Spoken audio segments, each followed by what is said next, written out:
Hello dear student, मैं फिर से आपके बीच में उपस्थित हूँ। प्रकाश का परावर्तन, इसमें आपको आज हम आप लोगों को पढ़ाएंगे प्रकाश के परावर्तन के नियम। एकदम धांसू तरीके से, इतने अच्छी तरीके से आप लोग बताने वाले हैं, आप कभी भविष्य में भी नहीं भूलेंगे। और आपके परीक्षा में आने की संभावनाएं इस श्रेणी की बहुत ज़्यादा है।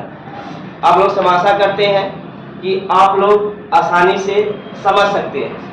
आज आप लोग को हम प्रकाश का परावर्तन के बारे में बताएंगे। प्रकाश का परावर्तन वास्तव में होता क्या है, आज आप लोग को पता चलेगा। प्रकाश का परावर्तन किसे कहते हैं? प्रकाश का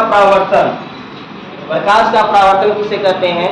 प्रकाश का किसी परावर्तक तल से टकराकर पुनः पहले माध्यम में वापस आने की घटना को प्रकाश का परावर्तन कहते हैं। जैसे मान लो, हम लोग पहले से बता चुके हैं कि यह आपका दर्पण है, यह आपका दर्पण है।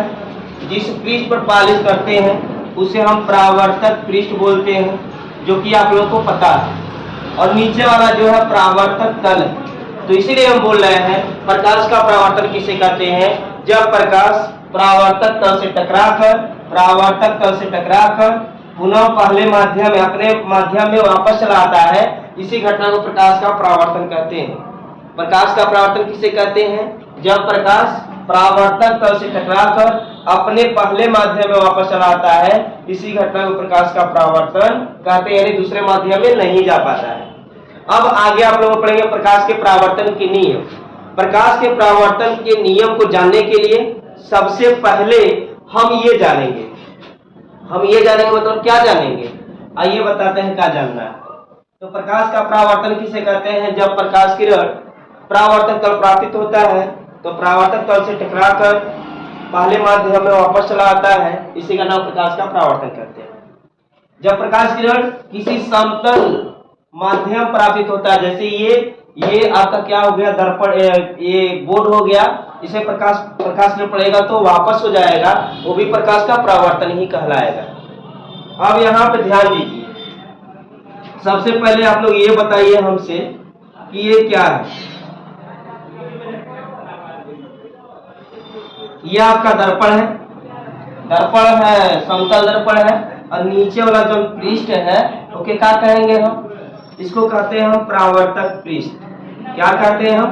परावर्तक पृष्ठ कहते हैं, परावर्तक पृष्ठ। और जिस तल में पॉलिश नहीं होती उसे हम क्या कहते हैं? परावर्तक तल कहते हैं। क्या कहते हैं? परावर्तक तल। परावर्तक तल यानी वह तल जिससे प्रकाश का परावर्तन होता है, उस तल को परावर्तक तल कहा जाता है। जिस तल से प्रकाश का परावर्तन होता है उस तल को परावर्तक तल कहते हैं। अब ध्यान दीजिए, किसी स्रोत से आने वाली प्रकाश के किरणों को आपतित किरण कहते हैं। आपतित किरण, किसी स्रोत से आने वाली प्रकाश के किरणों को आपतित किरण कहा जाता है। और जब वही प्रकाश किरणें परावर्तक से तल से टकराकर पुनः उसी माध्यम में वापस चली जाती है, तो इस प्रकाश किरण को यह क्या कहते हैं? परावर्तित किरण बोलते हैं। परावर्तित किरण। तो किसी स्रोत से आने वाली किरण को क्या बोलेंगे? आपतित किरण। और आपतित किरण का परावर्तक तल से टकराकर पुनः उसी माध्यम में वापस हो जाने की घटना को परावर्तित किरण कहते हैं। यह आपका अभिलंब है, इसे हम अभिलंब कहेंगे। अब ध्यान दीजिए, यह आपतित किरण, किसी स्रोत से आने वाली प्रकाश के किरणों को आपतित किरण कहा जाता है। और आपतित किरण टकराकर पुनः अपने माध्यम में वापस चली जाती है, इस घटना को परावर्तित किरण कहते हैं। यह आपतित किरण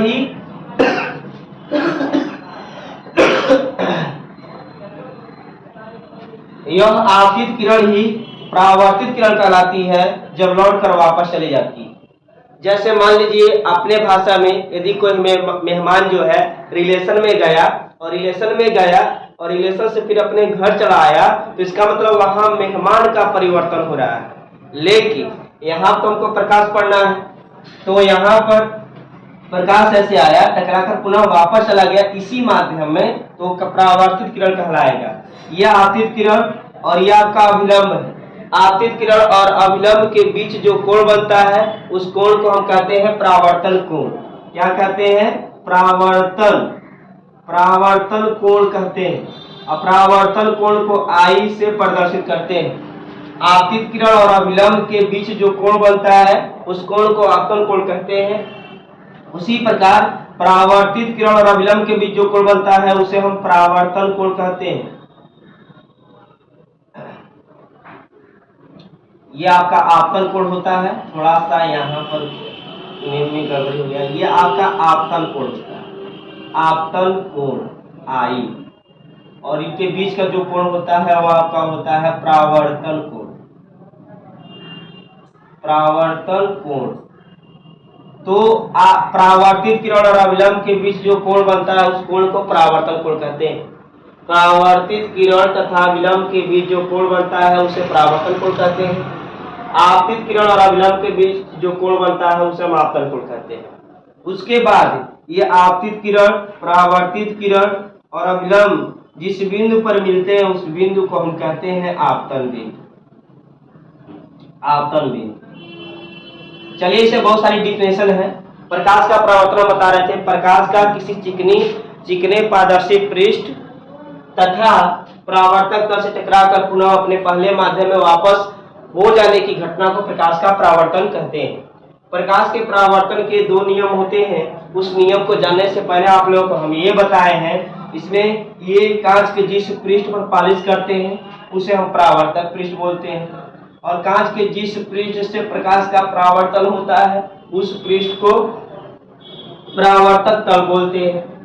किसी स्रोत से आने वाली प्रकाश के किरणों को आपतित किरण कहते हैं, और जब वही आपतित किरण परावर्तक तल से टकराकर पुनः वापस हो जाती है तो उसे हम परावर्तित किरण का नाम दे देते हैं। और आपतित किरण और अभिलंब के बीच जो कोण बनता है, आपतित किरण और अभिलंब के बीच जो कोण बनता है उसे आपतन कोण आई कहते हैं। परावर्तित किरण और अभिलंब के बीच जो कोण बनता है उसे हम परावर्तन कोण कहते हैं। आपतन कोण को आई से प्रदर्शित करते हैं, परावर्तन कोण को आर से प्रदर्शित करते हैं। इतना जानने के बाद हम आप लोग को बताते हैं कि प्रकाश का परावर्तन होता क्या है। प्रकाश के परावर्तन के दो नियम होते हैं। पहला नियम यह होता है, आपतित किरण, परावर्तित किरण और अभिलंब, जिसका नाम है आपका अभिलंब। आपतित किरण, परावर्तित किरण और अभिलंब तीनों एक तल में होते हैं। दूसरा क्या है, आपतन कोण सदैव परावर्तन कोण के बराबर होता है।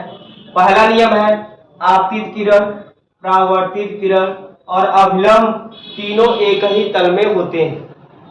दूसरा नियम है आपतन कोण सदैव परावर्तन कोण के बराबर होता है। यानी कहने का मतलब ये है कि अगर आपतन कोण I का मान 30 अंश है तो परावर्तन कोण R का मान भी 30 अंश होगा। अगर आपतन कोण I का मान 40 अंश है तो परावर्तन कोण R का मान भी कितना होगा? 40 अंश होगा। इस तरह आप लोग प्रकाश का परावर्तन जान गए और प्रकाश के परावर्तन के नियम जान गए। एक बार और बता देते हैं प्रकाश का परावर्तन क्या है। प्रकाश का किसी चिकने पारदर्शी पृष्ठ, प्रकाश का किसी चिकने पृष्ठ, पारदर्शी नहीं, प्रकाश का किसी चिकने पृष्ठ तथा परावर्तक तल से टकराकर पुनः वापस हो जाने की घटना को परावर्तक क्या कहते हैं? प्रकाश का परावर्तन कहते हैं। दूसरी बात, प्रकाश के परावर्तन के नियम क्या है? आपतित किरण, परावर्तित किरण और अभिलंब तीनों एक तल में होते हैं। दूसरा नियम क्या है? आपतन कोण सदैव परावर्तन कोण के बराबर होता है। इसमें आगे आप लोगों को क्या पढ़ना है? इसमें आगे आप लोग जो हेडिंग पढ़नी है वो बहुत ही जबरदस्त हेडिंग है। उस जबरदस्त हेडिंग को पढ़ने के लिए जबरदस्त तरीके से आप लोग चैनल को सब्सक्राइब कर लें और वीडियो को जरूर शेयर करें अपने दोस्तों में। इतना तो आप लोग कर सकते हैं। अगर आप लोग को वीडियो अच्छा लगे, समझ में आए तो जरूर उन बच्चों के पास शेयर करिए जो पढ़ते हैं। चलिए हम देखते हैं इसमें जो हेडिंग है, जो अगली हेडिंग है वह है आपका वक्रता त्रिज्या। वक्रता त्रिज्या यानी R तथा फोकस दूरी, फोकस दूरी स्मॉल एफ में संबल, स्मॉल एफ में संबल, ये आपको निगमन करना है, ये आपको निगमन करना है। यानी आपको निगमन क्या करना है, एफ बराबर आर बाई टू, ये संबंध में यही आपको क्या करना है, आपको निगमन करना है।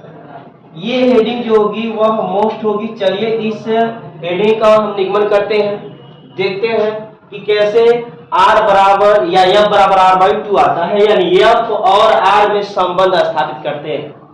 सबसे पहले अच्छे समझ लीजिए, यहाँ पर एक हम दर्पण लेते हैं। कौन सा दर्पण है, कौन सा दर्पण है, तो कोई दर्पण नहीं है, क्योंकि इस पर पॉलिश नहीं किया गया है। जब तक पॉलिश नहीं तब तक दर्पण नहीं, पॉलिश तो दर्पण। चलिए पॉलिश करते हैं, और ये हम पॉलिश कर दिए।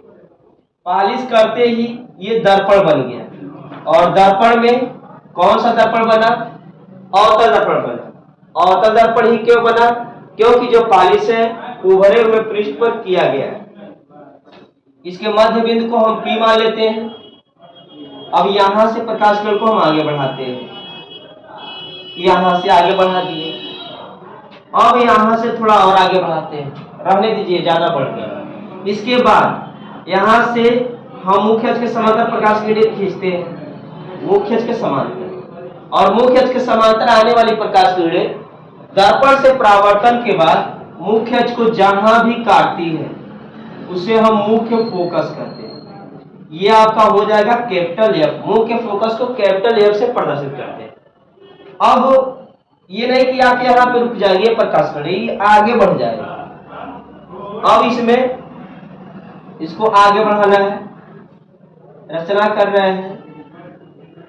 ये मान लीजिए यहाँ पर जो है वह सी है, रचना के तौर पर ये कितना है आपका सी, सेंटर। ठीक है, अब आप लोग को इतना पता होगा। थोड़ा सा इधर देख सकते हैं, इधर क्या है, जब दो समांतर रेखाओं को कोई तिर्यक रेखा काटती है तो एकांतर कोण बराबर होता है। अगर ये 30 अंश है तो ये भी कितना होगा, 30 अंश होगा एकांतर कोण। अगर ये मान लो 50 अंश है तो ये भी कितना होगा, 50 अंश होगा। क्यों होगा, क्योंकि एकांतर कोण। ठीक है, एकांतर कोण आपस में क्या होते हैं, बराबर होते हैं। एक काम करिएगा, अपने माइंड में हमेशा बैठा कर रखिएगा, जो रेखा केंद्र से होकर जाएगी उसको आप लोग को अपने दिमाग में अभिलंब समझना है।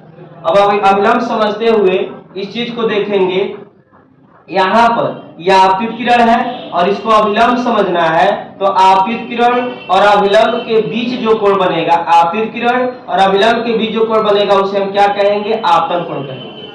उसके बाद यहाँ पर ये कौन सा कोण होगा, ये आपका अपवर्तित किरण, अपवर्तित किरण, परावर्तित किरण है, ये आपतित किरण है, और ये रिटर्न हो रहा है टकरा के दर्पण से, तो परावर्तित किरण है। तो परावर्तित किरण और अभिलंब के बीच जो कोण बनेगा उसे हम क्या कहेंगे, आर कहेंगे। क्या कहेंगे, आर कहेंगे। अब ध्यान से देखिएगा, ये रेखा और ये रेखा इसे तिर्यक रेखा आपस में काट रही है। यहाँ पर दो समांतर रेखाओं को जब तिर्यक रेखा काटती तो ये आपका आई हो गया, यहाँ पे आई है तो ये भी कितना होगा, आपका आई होगा। क्यों होगा, एकांतर कोण से। अब एकांतर कोण से यहाँ पर ये आई है तो ये भी कितना होगा, आई होगा। ठीक है, एकांतर कोण से। थोड़ा सा और समझने की कोशिश करिए, अगर दो त्रिभुज है, एक त्रिभुज है, इसमें अगर ये 30 अंश है, अगर ये भी 30 अंश है, तो इस कोण के सामने ये भी नाम लिखते हैं एबीसी, त्रिभुज हो गया। इस कोण के सामने ये भुजा और इस कोण के सामने ये भुजा, ये दोनों भुजा बराबर होगा, यानी ए बी बराबर ए सी होगा, यानी ए बी बराबर कितना होगा आपका, ए सी होगा। दूसरी बात यह है, अगर मान लो यही त्रिभुज है, अगर यहाँ पे 45 अंश है, ये आपका मान लीजिए 45 अंश है, अगर ये त्रिभुज ए बी सी है, तो इस कोण के सामने ये भुजा, इस कोण के सामने ये भुजा, यानी ये भुजा और ये भुजा आपस में क्या होगा, बराबर होगा। कोई खाने वाला भुजा नहीं है, त्रिभुज की जो भुजा है उसको भुजा बोलते हैं। ये AC बराबर कितना होगा, BC होगा। ठीक है, AC बराबर कितना होगा, BC होगा। ठीक इसी प्रकार इस त्रिभुज में हम क्या देखेंगे, पहले तो हम जानते हैं ये I होगा, ये R होगा। बिंदु को, इस बिंदु को हम मान लेते हैं क्या, A। ठीक है, A मान लेते हैं। अब देखिए त्रिभुज परावर्तन के नियम से, परावर्तन के नियम से, परावर्तन के नियम से, परावर्तन का नियम क्या होता है कि आपतन कोण सदैव परावर्तन कोण के बराबर होता है, यानी कोण I बराबर कोण R होता है। क्या होता है, कोण I बराबर कोण R होता है। अब ये तो परावर्तन के नियम से हो गया, यानी ये कोण जो है इस कोण के क्या है, बराबर है। जब ये कोण इस कोण के बराबर है तो इस कोण के सामने कौन भुजा, ये वाली भुजा, और इस कोण के सामने कौन भुजा, ये भुजा। इसका मतलब ये भुजा इस भुजा के क्या होगा, बराबर होगा। अतः लिख सकते हैं, अतः जब कोण I बराबर कोण R है तो लिख सकते हैं त्रिभुज ACF एक समद्विबाहु त्रिभुज है, क्योंकि इसमें दोनों कोण आपस में क्या है, बराबर है। अतः हम लिख सकते हैं त्रिभुज ACF एक समद्विबाहु त्रिभुज है। और जब समद्विबाहु त्रिभुज है तो इसकी दो भुजाएं भी बराबर होंगी। जब ये कोण और ये कोण बराबर है तो कौन कौन सी भुजा बराबर होगी, इस I के सामने ये भुजा है और इस R के सामने ये भुजा, तो AF बराबर CF होगा, या CF बराबर AF होगा। अतः हम लिख सकते हैं CF बराबर AF। कोई किसी की प्रॉब्लम, बिल्कुल 1% की प्रॉब्लम नहीं होनी चाहिए। बहुत छोटी सी बात बता रहे हैं आप लोग को। यहाँ पे जितना हो जाएगा CF बराबर AF। यदि माइंड में सोचिए, यदि बिंदु A बिंदु P के अत्यंत निकट हो, भाई A जो है इतना दूरी पर ना हो, P के नजदीक आ जाए, सपोज मानी वहां है, ये नहीं यहाँ पे आ जाए, P के पास आ जाए, तो जितना PF होगा उतना ही ना AF होगा। लेकिन ऐसे संभव कैसे है कि बिंदु A जो है वो P के नजदीक आ जाए, तो संभव है यदि गोली दर्पण का द्वारक अत्यंत छोटा हो। यहीं पर हम P माने हैं कि नहीं माने, और यहीं पे क्या मानेंगे, A भी मानेंगे, दोनों पास में आ गया। तो आपको समझना है, यहां पे हम रीजन लिख दे रहे हैं, यदि गोली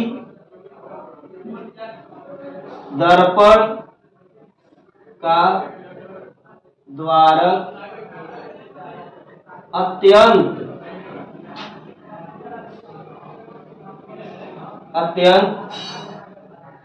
छोटा हो तो, या ये समझिए, या ये लिख सकते हो, यदि बिंदु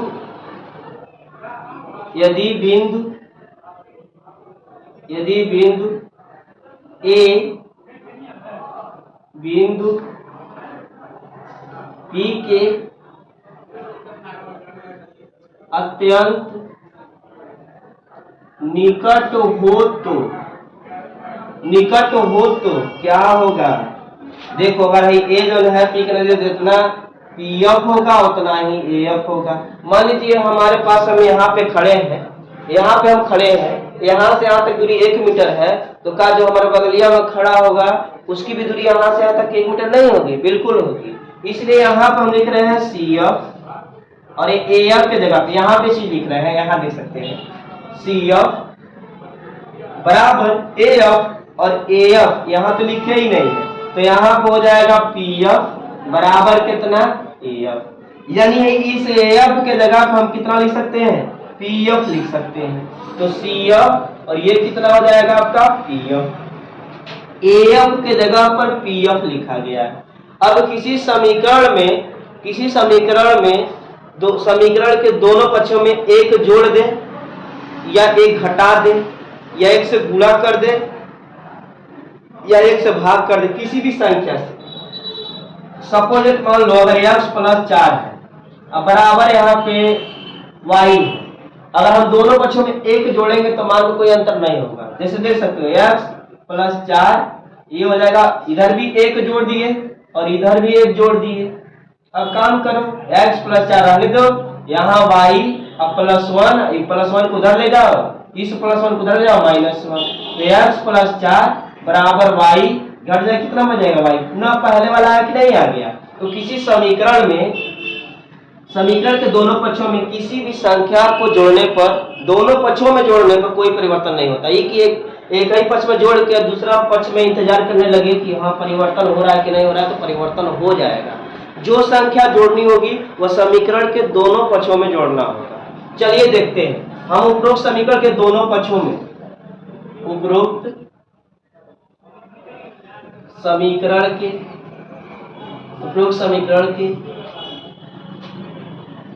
दोनों पक्षों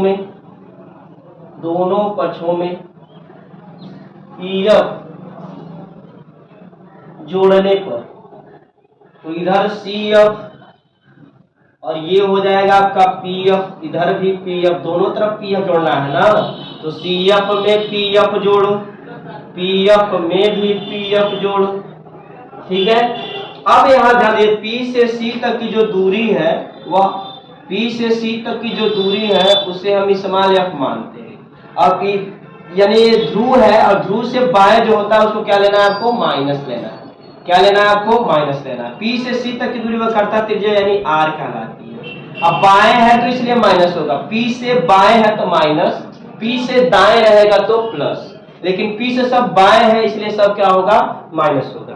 सी एफ प्लस पी एफ, यानी बताइएगा सी एफ अब प्लस पी एफ जोड़ेंगे तो पीसी बनेगा नहीं बनेगा, सी एफ और ये पी एफ जोड़ेंगे तो पीसी बनेगा, तो C F plus P F बराबर कितना, पीसी बनेगा। अब पी एफ कितना हो जाएगा, 2pf हो जाएगा, ठीक है। यहाँ कितना हो जाएगा आपका, 2pf हो जाएगा, यानी 2pf हो जाएगा। पीसी का मान रखना है ना, तो चित्र में देखिए अच्छे से, P से C तक की दूरी रखेंगे और P से C तक की दूरी कितना, -r, तो यहाँ तो कितना हो जाएगा, -r हो जाएगा। यहाँ पे 2 है तो 2, बीच में गुणा का चिन्ह, बीच में गुणा का चिन्ह, अब कहेंगे गुणा का चिन्ह तो है नहीं, तो यहाँ गुणा का चिन्ह है, कोई चिन्ह नहीं है तो गुणा का चिन्ह है। और पीएफ, अब P से F तक, पीएफ यानी P से F तक, तो P से F तक कितना है, -f, ये -f है।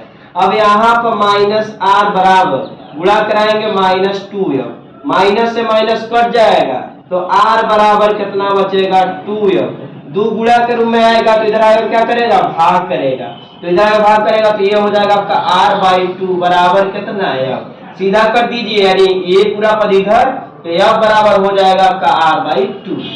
इस तरह हम निगमन कर लिए, आसानी से प्रूफ कर लिए, हैंस प्रूफ हो चुका है। इस सेशन में बस इतना ही हम रखेंगे और अगले सेशन में दर्पण सूत्र का निगमन करेंगे, यानी 1/f बराबर 1/v प्लस 1/u का निगमन होगा, जो कि बहुत ही इंटरेस्टिंग है।